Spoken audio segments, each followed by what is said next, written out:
Hello and welcome to this task. This is called a place to live.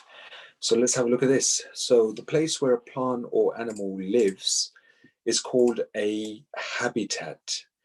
All species have special features called adaptations, which help them to survive in their habitats. For example, a polar bear has a thick coat of fur to protect it from the cold, and a camel can store large amounts of water in its stomach.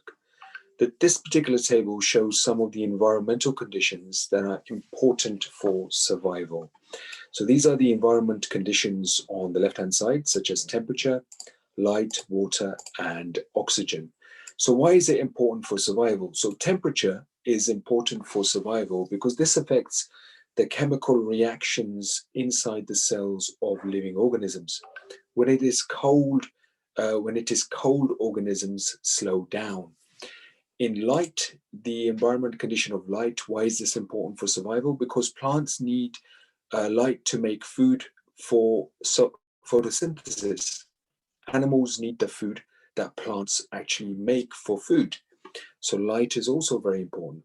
Water is immeasurably important because water is needed to dissolve chemicals for transport so that chemical reactions can take place. So when we talk about transport, we mean the chemical reactions that can take place in plants when they're actually making their food and growing. Oxygen, this is needed so that energy can be released inside the cells by respiration. There is plenty of oxygen in the air, but it may be in short supply in water, soil, or mud.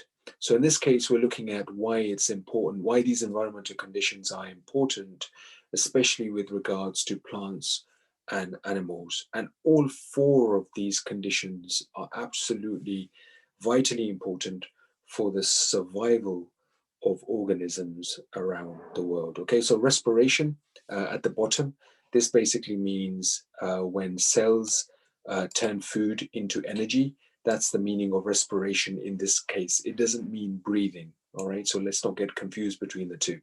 Have a read of these chapters individually, one by one, and then answer the follow-up questions, and we'll go through these in our next follow-up class. Good luck.